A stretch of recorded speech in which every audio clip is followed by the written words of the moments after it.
Israel is targeted by rocket fire from Syria and Yemen. And yesterday, within minutes, sirens were heard all across the country, including in the Upper Galilee. The incoming ballistic missiles from the Houthis in Yemen have become routine, but these were the first rockets from Syrian territory in over a year.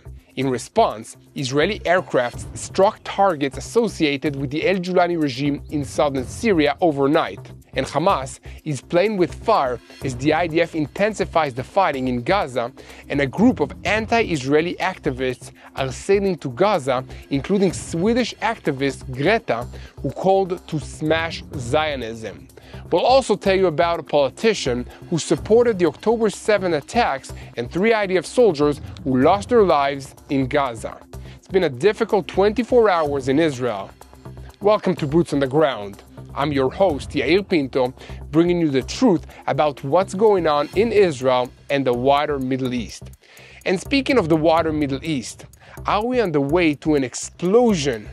Trump lands a harsh blow on Iran while negotiations appear to be going nowhere very slowly. The IDF continues very intense fighting and controls about 45% of the Gaza Strip, and Hamas in response had tried to revive an old blood label while the IDF spokesperson's unit arrives with the facts. A statement on Tuesday by the IDF spokesperson's unit said, "We are in the midst of a wide-scale operation. Hamas's grip on the territory is being undermined. The food distribution severely harms Hamas and damages its role. Tens of thousands of meals are distributed to the Gazan people every day." And the IDF spokesperson's unit also denied that about 30 people were terminated by warning fire carried out in the Gaza Strip. Likewise, that Israel sent a clear message to the terrorist organization's leaders who are outside the Gaza Strip. And meanwhile, Hamas is trying something new in the negotiations, demanding a new round not on the basis of the Witkoff outline. Senior Hamas figure abroad, Bassem Naim, told Al Jazeera on Tuesday evening that Witkoff came back to us with a document completely different from the agreement that we previously accepted. It's important to remember that this is exactly what United States Special Envoy Steve Witkoff accused Hamas of doing just a few days ago. And meanwhile, Israelis received some devastating news on Tuesday evening when the IDF released for publication that 3 soldiers of the Givati Infantry Brigade were lost to an improvised explosive device in Jabalia in the northern part of the Gaza Strip. And together with the announcement, the IDF published special footage of the unit fighters close combat with terrorists of Hamas, adding that the brigade combat team continues to operate in the Gaza Strip and continues to protect the citizens of the State of Israel. And moving on to the broader Middle East region, just when it seems that the Iran nuclear talks were advancing, the White House again threatened severe consequences if Iran refuses to go along with the plan. We'll bring you the details of a United States offer to Iran and the possibility of a new nuclear facility on an island in the Persian Gulf.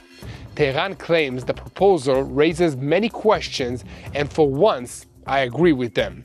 We'll take a look at some of the questions that this plan raises for everyone, including for Israel.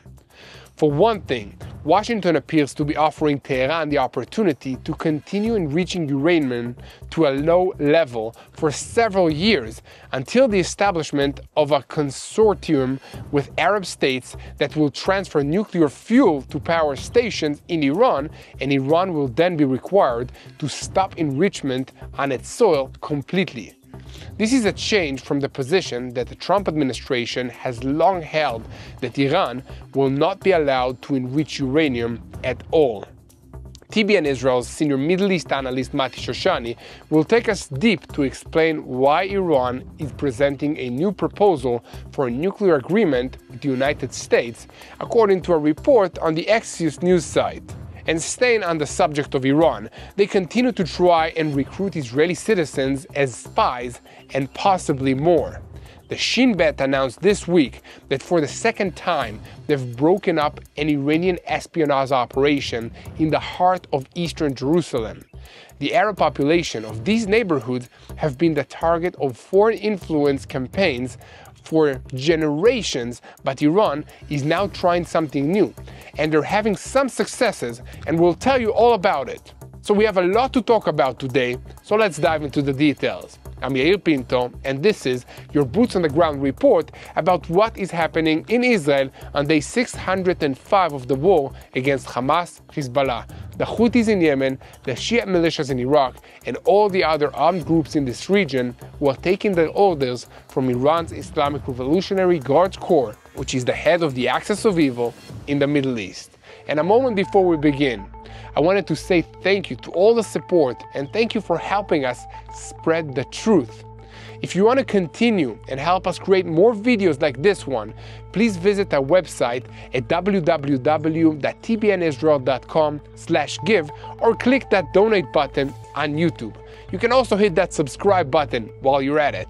It helps us reach more people around the world. Now, let's get into the report, and we'll start with peak drama. Tuesday evening saw incoming fire at Israel from both the south and the north, as the daily ballistic missile from the Houthis in Yemen came at the same time as two rockets fired from Syrian territory.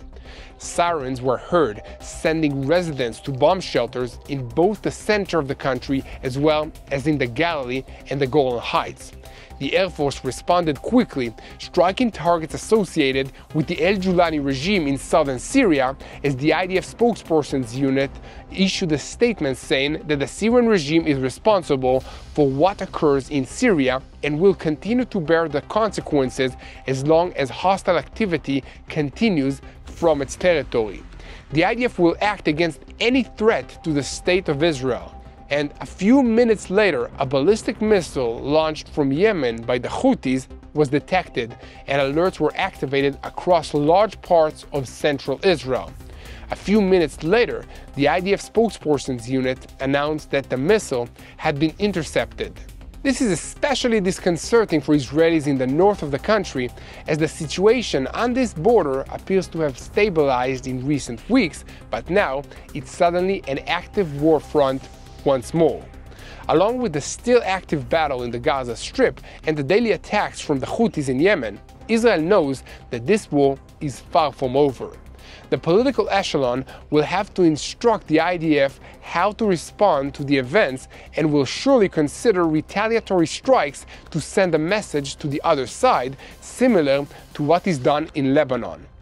In addition, the leadership will need to think about how it can re-establish deterrence on the many areas after the blows already struck on the Iranian axis apparently were not enough to achieve long-term security and calm. And meanwhile, a previously unknown terrorist group identified with Hamas took responsibility for the rocket fire from Syrian territory. However, Defense Minister Israel Katz declared that we see the president of Syria as directly responsible for any threat and any shot towards the state of Israel, and the full response will come very soon. We will not allow a return to the reality of October 7th. For their part, the Syrian Foreign Ministry issued a response overnight between Tuesday and Wednesday regarding the fire towards southern Golan, saying that the reports of fire towards Israel had not yet been verified, and they noted that many elements might try to undermine stability in the area in order to achieve their interests. They added that they strongly condemned the Israeli bombing carrying out in response, which they claim was in villages and towns in Dara province and also in the north of the country. So guys, here at TBN Israel, we will continue to bring you the whole truth about what is happening in Israel. And we give you a complete picture of Israel's war array on the various fronts in real time. And as always, we ask you to support us by sharing our videos on YouTube and by following us on social media. And above all, hit that subscribe button so that you never miss another episode of Boots on the Ground. And now, we're switching our focus to the battle against Hamas in the Gaza Strip. In the last few days, the headlines all over the world have been filled with false accusations against Israel, saying that the IDF has lured Gazan civilians into distribution centers operated by a private American company with the purpose of humanitarian aid, only to open fire on them for no apparent reason, leaving dozens of people dead and wounded. Needless to say, this is not how it happened, as Israel has every interest in this aid distribution project working and no interest whatsoever in opening fire on unarmed civilians. Hamas, on the other hand, has a great interest in seeing this project fail because it has a threat to their own control over the civilian population, and they also have, as they've demonstrated over and over again, no problem whatsoever of causing harm to the Palestinian civilians, even to the point of causing their deaths. Now, here's the latest sequence of events related to this situation. On Tuesday morning, at around 6 a.m., media outlets identified with Hamas in the Gaza Strip began reporting fire at civilians waiting to receive humanitarian aid in the El Mawasi west of Rafah. And according to Hamas, the number of dead quickly climbed after an initial report of 15 dead. Gazans reported 23 dead and more than 200 wounded in what they claimed was a shooting event in that area. Unlike the previous time when Hamas labeled the IDF that it massacred dozens of Gazans and took the IDF spokespersons many long hours to issue an initial response, on Tuesday morning, the IDF spokespersons responded relatively quickly and clarified that earlier today, during the movement of the crowd along the regular routes towards the distribution compound, about half a kilometer from that compound, IDF forces identified several suspects moving towards them, deviating from the approach routes. The forces carried out warning fire, and after they did not retreat, additional fire was carried out near the individual suspects who advanced towards the IDF troops. The IDF spokesperson's unit added that reports of casualties are known. The details of this incident is under investigation, and the IDF allows the American civil company GHF to operate independently to distribute aid to Gaza residents and prevent it reaching the Hamas terrorist organization. IDF forces do not prevent Gazan residents from reaching the aid distribution compounds. The fire was carried out half a kilometer from the compound towards individual suspects who approached the forces in a manner that endangered them. And once again, Hamas reports and the media outlets identified with it, which inflate numbers, must be seen in the broader context of the attempt to frighten Gazans from coming to the distribution centers. It is also part of a large campaign to exert international political pressure on Israel to return humanitarian aid transfer to the previous format, whereby Hamas gunmen could seize the trucks and make money from selling the products to the Gazan residents. And while all of this is going on, the IDF ground forces are continuing to advance, eliminate Hamas positions, and take control of their assigned areas of operations. Division 143 operates on the western side of the Gaza Strip around what is marked as the Morag Corridor. This is the western Rafah area, an already captured zone. There is not much activity now, mainly forces setting and guarding the territory that part of it was captured months ago by the IDF. And Division 36 operates north of Division 143 in the southern central part of the Gaza Strip. This includes East Khan Yunis or around Deir el-Balach. Division 98 is in the central Khan Yunis sector. This is the division responsible for the elite forces Duvdevan, Egoz, and Maglan, so it may be dealing with dense areas or complex Hamas infrastructures, as the army wants the elite division to handle these places. And Division 252 is deployed in the southeastern strip in the area south of Deir el-Balach and around the refugee camps. So for obvious reasons, entry there is not possible at the moment. Division 162 operates in the northeast of the Gaza Strip, in Gaza City, and in the Jabalia area. It appears to be operating, at least in some focal points, inside a very densely populated area in Gaza. That's some of the big picture stuff. Now, let's zoom into where the boots are on the ground, and I'm afraid this includes some sad news.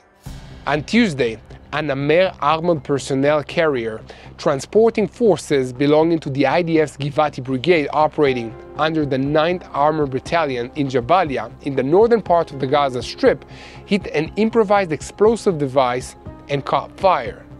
The soldiers jumped out and were unhurt, and another force from that battalion, which included a Hummer and an IDF fire truck, came to deal with the burning Namer and evacuated, and then started to return to the Israeli territory. However, as they moved, the Hummer hit a mine and sustained some serious damage, with all of its occupants being wounded. So 3 soldiers identified as Staff Sergeant Lior Steinberger, Staff Sergeant Ofek Barhana, and Staff Sergeant Omer Van Gelder later succumbed to their wounds and passed away. Despite this incident, which was the deadliest for the IDF in several months, the Southern Command IDF forces continue to operate, and they are guided by the military intelligence and the Shin Bet against the terrorist organizations throughout the Gaza Strip within Operation Gideon's Chariots. And in the past 24 hours, the Air Force, acting together with ground forces operating in the Gaza Strip, have eliminated several terrorists and destroyed weapons depots, fighting shafts, and many terror infrastructures above and below the ground. However, soldiers say that there are many differences between this battle and previous rounds of fighting. Some Hamas terrorists fled as civilians to the humanitarian zones in Gaza, while others are currently operating underground in Gaza's underground city in tunnels that still remain. Hamas studies the IDF soldiers and uses innocent civilians, often small children, who go forward and check the forces' alertness and try to get them to expose their positions so that Hamas can fire at them. This tactic is used in other settings as well. Getting back to the reports from the aid distribution centers on Tuesday, Hamas sent dozens of civilians to charge at a distribution center just to see what the IDF's reaction would be. Had the IDF soldiers panicked and opened fire, Hamas would have had another propaganda victory, and the purpose of scaring Gazan residents away from these centers would also be served. Or maybe the charge would have succeeded in overwhelming the security forces, which Hamas would also see as a victory. It will also have added diplomatic pressure for a ceasefire, which serves Hamas's long-term goals as well.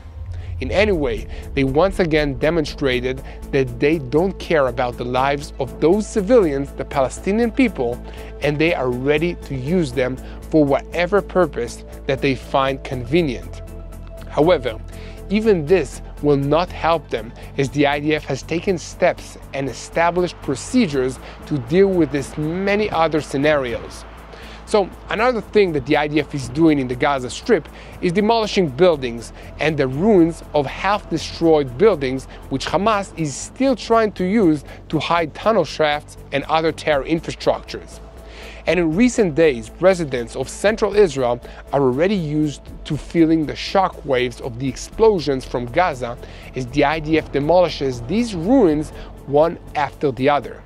This is something which would need to be done in any case before the reconstruction of the Gaza Strip could even begin, and for now, it's serving the purpose of denying Hamas cover for attacks against the IDF. Also, once the building collapses on the tunnel shafts, it blocks the entrance and the exits at that point. And if it manages to collapse along the entire tunnel route, it effectively disables the tunnel and turns it into an underground cavity with no entrance and no exit.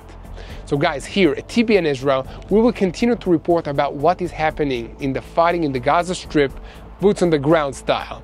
And now, we shift our focus to the diplomatic front, but first, please take a moment to hit that subscribe button if you haven't already. So a Palestinian source acquainted with the negotiation details says that Hamas is working on rewriting its answer to the recent proposal made by the United States Special Envoy Steve Witkoff so that it becomes more positive and will serve as a basis for further negotiations. This comes after President Donald Trump's envoy to the Middle East reportedly exerted pressure on the mediators to convince Hamas that they needed to transmit a new answer closer to his proposal, with the hope it will also be a basis for proximity talks in Doha, Qatar. The Americans expect to reach an agreement of a breakthrough by the beginning of the Muslim festival of Eid al-Adha, which falls this week. Such an announcement could also mean a return to negotiations between Israel and Hamas. Although the Hamas movement did not officially reject Witkoff's new proposal overnight, it set reservations and demanded substantial changes to its main clauses. Israeli political sources view this as an effective rejection of the American proposal, and Witkoff signaled that he agrees with this assessment. Therefore, the political echelon decided not to dispatch a delegation to Doha, Qatar for negotiations with Hamas at this time. Then, Hamas announced its readiness to start immediate negotiations on the new Witkoff outline, but senior security officials see it as an attempt to buy time to delay the expansion of the Operation Gideon's Chariots in the Gaza Strip and to change the narrative that Israel is the party refusing to negotiate. For its part, Israel is now moving to increase military pressure on Hamas in the Gaza Strip and to establish additional food distribution centers with American support. Israel will try through military pressure to bring Hamas back to the original Witkoff outline, but senior security officials estimate that the chances of this are very low. Hamas chooses to conduct negotiations while fighting despite the heavy human price in Gaza in an effort to impose a change in the conditions of this deal. So with that in mind, it almost makes sense that Hamas would respond to Witkoff's proposal by demanding a multi-year ceasefire, a full IDF withdrawal from the Gaza Strip, the reopening of the Rafah border crossing with Egypt, and removal of Israeli supervision on humanitarian aid entry in exchange for their agreement. Beyond that, senior political sources in Jerusalem say that Hamas leadership raised the bar of demands that already is existing in the opening stage of Witkoff outline, demanding to divide the hostage release, 10 in number, into several batches, including reducing the number of Israeli hostages to be released in the first batch. In this way, Hamas is trying to prevent a precedent in which Israel backs out of the understandings at a later stage. However, in Jerusalem and in Washington, Hamas's demands are seen as unrealistic.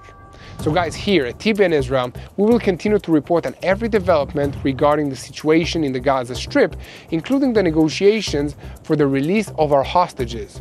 But for now, let's move on to a look at the situation with the head of the axis of evil in the Middle East, the Islamic Revolutionary Guards Corps in Iran.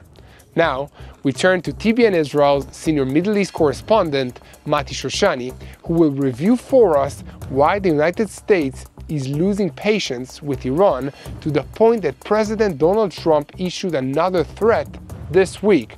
Mati, what does Iran want now? What outline is on the table, and what is the outline for continuing the negotiations? Let us know. Here I am once again talking about the same thing we've been talking about for months now, an attempt to reach an agreement with the Iranians regarding their nuclear program. And let me tell you the cliff notes of this entire story that's taking place in front of our eyes. The news is not positive. It's actually quite negative. And I'll give you the summary. The summary is that for months now, the US has been pushing the Iranians towards an agreement in which they agree to stop enriching uranium, to remove the enriched uranium from the country, and to go back to a different mode of operation where they're not, again, actively attempting warfare against the people of Israel. Well, here's the problem. Time and time and time and time again, I can't say that enough times, the Iranians flat out refuse every such response, and they've done so once again. This last week has shown us the US float yet another agreement that they're calling the final offer. And I give the air quotes because we've heard several of these before. The final offer to what's going to happen with the Iranians. And the offer says some very, very vague language about, and we'll get into this in detail in a second, about removing some of the enriched uranium from Iran, finding a third country or separate country that would hold the enriched uraniums for the Iranian, and building new enrichment facilities for the Iranians off the shore of Iran, or the shores of Iran. And Iran, as per usual, does what they've done every single time that such an agreement has been presented, and they say, we will enrich uranium only locally in Iran, and we will not give up on our stockpiles of enriched uranium. All of this is happening with the backdrop of what's happened in the last week and a half or so, where an IAEA report, the International Atomic Energy Agency, comes out with a report saying the Iranians have far more enriched uranium than we expected them to. We don't know how to supervise their facilities. We're not aware, we're unable to track the number of centrifuges that they actively have running, nor do we know the amount of stockpiled uranium. And it gets worse. What they do know is that very likely the Iranians have far more enriched uranium at a much higher grade, and they're enriching uranium at a rate that would allow them to create 9 to 10 bombs at least per year. That is a very high rate of enriching uranium, far more than what they need if they're going on a peaceful route. And all of this brings us back to this point where we're standing here today, where once again, I'm talking to you about the same story repeating itself time and time again. The US has presented the Iranians with yet another agreement, and it all tries to tackle the core issues of their attempts at enriching uranium and building a bomb. Their stockpiles of enriched uranium and their centrifuge and the number of centrifuges that they carry. And this time it comes at it from a different angle. The US is presenting the Iranians with a slightly weaker agreement, a slightly more accommodating agreement to their desire to maintain some kind of level of enrichment. And the Iranians in turn respond to this slightly more complex agreement that says, let's enrich outside of the country, let's have international supervision, let's supervise your stockpiles, etc., etc. And it goes on, and they get into the nitty-gritties of, will it be on an island outside of Iran? Will it be on an island controlled by Iran? The details don't really matter. And I know this sounds dismissive, I'll explain that. They don't matter because it's all about the fundamentals. And the fundamentals here have been from day one, the US saying to Iran, all we're asking is two things: stop enriching uranium and give us the enriched uranium you have. Everything else is secondary to that, or tertiary. Give up on your attempts to export terrorism. Give up on the IRGC sort of method of operation. Stop with the proxy warfare. That all comes after that. The big concern is and has been the enriched uranium and the attempt for a bomb. And the Iranians, time and time again, go for the exact same response. And their response is absolutely not. We will not stop enriching uranium. We will not disclose the location of the enriched uranium that we currently have. We will not disclose the full locations of our centrifuges on the many facilities that they're hidden in, underground and above ground, and we simply won't cooperate. And to that they say, the US they have a plethora of complaints. The US is vague in its attempts. The US is aggressive. Stop, stop. We don't like negotiating under the threat of military offensive, etc., etc. It goes on and on. The bottom line remains the same. The bottom line is that once again, the US is trying to push an agreement on an adversary that refuses to negotiate on the even basics of all of this. I think a week or two ago, we had this exact same conversation, both on the newscast and on our podcast. And my comment was that the worst case scenario that could take place here is that a weak agreement is what happens. Weak would be a vague agreement.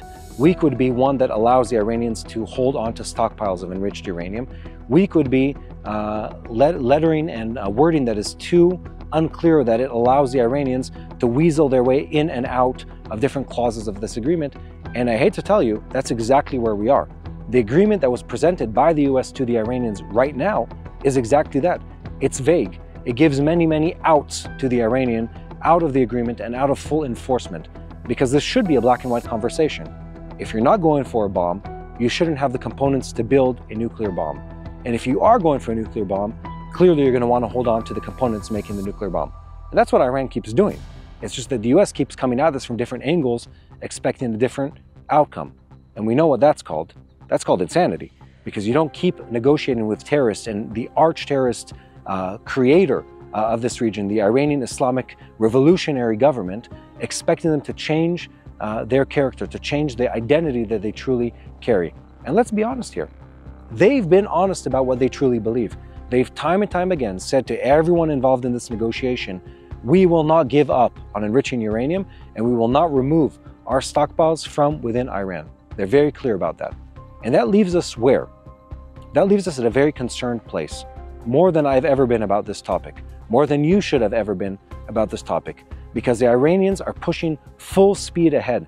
And I want you to know they've been doing so at greater speed, at greater intensity since the negotiations started than they have before. How do we know that? Because of the recent report by the IAEA, the International Agency of Atomic Energy. They come out and say about a week ago, the Iranians are pushing for a bomb. The Iranians are stockpiling more enriched uranium than we knew, at a higher enrichment level than what we previously knew. And we are unable to track the full number of centrifuges and locations where all of this is happening around Iran. And if you extrapolate from that, it's clear they also won't be able to do that in the future, as they've had trouble doing in the past. Not only the US is concerned about this, by the way, multiple European countries are highly concerned about what's happening. And I'll tell you who the #1 concerned country is about this entire event: Israel. I'm standing right now just outside of Jerusalem. And for the Israeli people and the Israeli government, this is terrible news. The worst news possible. The worst news is a weak, brittle, and easily bypassed agreement. And that's what's being presented to the Iranians right now. This shouldn't be the case. This shouldn't be the modus operandi for the US government. They had the ability just weeks ago, with an incredible amount of forces parked outside of Iran's front and backyard, threatening to take military action if they don't capitulate to their request. But some of that force has been removed, and the Iranians have been fighting hard to do one thing and one thing only: to buy time and push for a bomb. That's exactly what they've been doing. They've exposed the weakness and the hesitation on the Western side of this negotiation.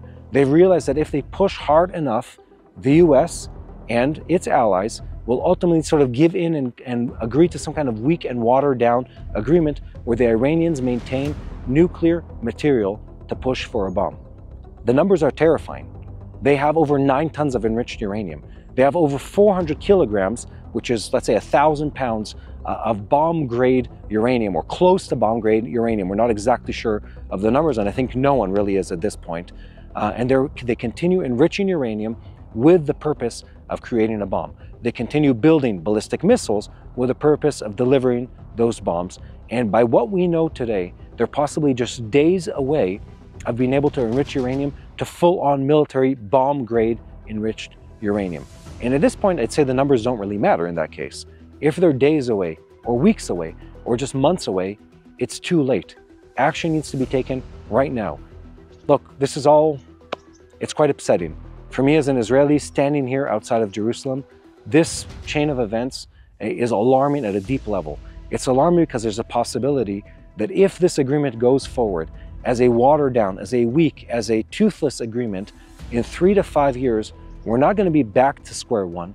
We're going to be at a much worse place. We're going to be facing an Iran that has ballistic missiles, that has air defenses again, that has enriched uranium, and possibly has a nuclear bomb. And that simply is something Israel cannot contend with. And that's exactly where we stand today.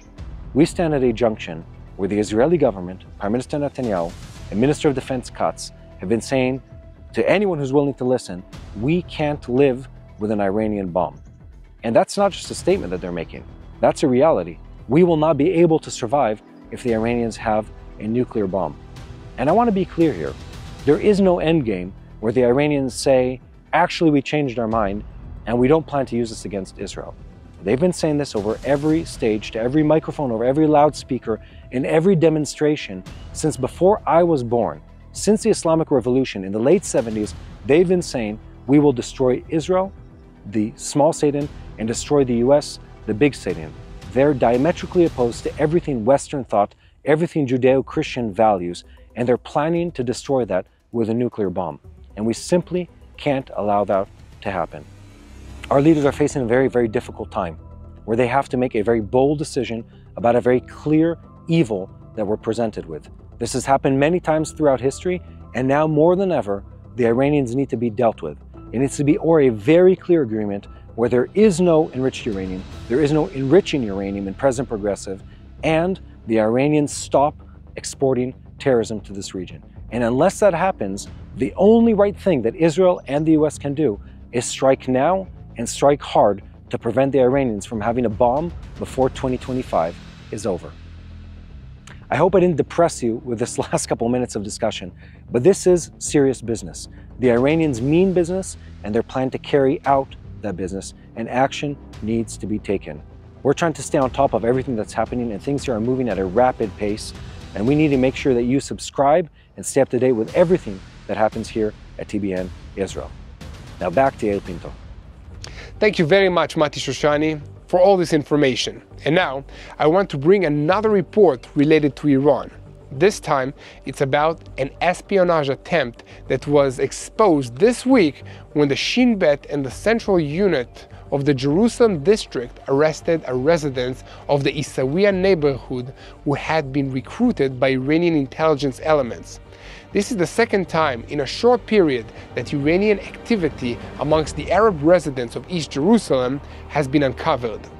According to security officials, the suspect had direct contacts with his handlers in Tehran, and he acted out of ideological identification and even agreed to recruit his family members. This is including his mother for missions inside Israel. Iranian recruitment attempts towards Israelis and East Jerusalem residents continue, and Israel sees Isawiya as a potential spy stronghold. However, security officials noted that the suspect's profile is unusual, although he did not initiate the contact once it was made that he showed deep involvement and initiative to expand the cell. This is a direct continuation of a previous affair revealed in October 2024, in which 4 youths from the Isawiya were arrested moments before carrying out an attack. The parallel between the two cases strengthens the Shin Bet's assessment that East Jerusalem constitutes fertile ground for recruiting spies due to a combination of geographic accessibility, cultural affinity, and an ideological platform balance by the financial incentives offered by the Iranian handlers. So guys, here at TBN Israel, we will continue to report on every development regarding Iran, and we ask you to keep spreading the truth, share, and follow us. And most importantly, don't forget to click that subscribe button so that you remain tuned to the truth in real time and never miss another episode of Boots on the Ground. And now, we shift our focus once again to the Gaza Flotilla, a pro-Palestinian organization calling itself the Freedom Flotilla Coalition, sent another small fleet of boats towards the Gaza Strip on Sunday with the goal of breaking the naval blockade that Israel imposes on the Gaza Strip for security reasons. It is a symbolic flotilla carrying food and medicine for the residents of the Gaza Strip, who, according to the flotilla's organizers, are suffering from severe hunger due to Israel's actions against them. One of the ships in the latest flotilla is called the Mendelin, which the sailors claim is named after the first and only fisherwoman who was in the Gaza Strip, and the crew includes some pro-Palestinian celebrities, amongst them the climate activists Greta. As recalled, the previous flotilla, launched by the organization about a month ago, was stopped after a ship that took part was attacked by drones. No party claimed responsibility for the attack, but the organization blames Israel for it. In any case, this voyage includes, as noted, various celebrities, amongst them European Parliament member Rima Hassan, a French woman of Syrian-Palestinian origin who is considered one of Israel's fiercest opponents in Europe. A previous attempt that she made to enter Israel was refused, so I guess she wants to try again now into Gaza. Also on board is the Irish actor Liam Cunningham, who played a role in Game of Thrones. It will be interesting to see what happens with this latest flotilla, and I hope that it reaches the Gaza Strip so that its crew can receive the same warm reception that the Israeli hostages received, or get a first-hand glimpse of what the situation is underground in Gaza. Maybe Hamas can give them a tour of their underground terror tunnels in where they hide the hostages that they keep for more than 600 days. Maybe they can show how they treat the Gazan residents in the Gaza Strip. Let's see what they show them. In any case, we invite you to be part of the TBN Israel team by helping us spread the truth, share, and follow us. And most importantly, don't forget to pray, because this is a spiritual war and we need your help. So first of all, the most important thing to pray for now is for all this false information and lies that are spreading around the world, with lies that the Hamas terrorist organization are claiming. Let's pray for the truth to reach everyone, and let's pray for God to intervene. Let's pray for God to help all the innocent lives in the Gaza Strip. Let's pray for the hostages to be released from Hamas terrorists back home to Israel. Let's pray for the IDF soldiers that are risking their lives day and night to protect all of us.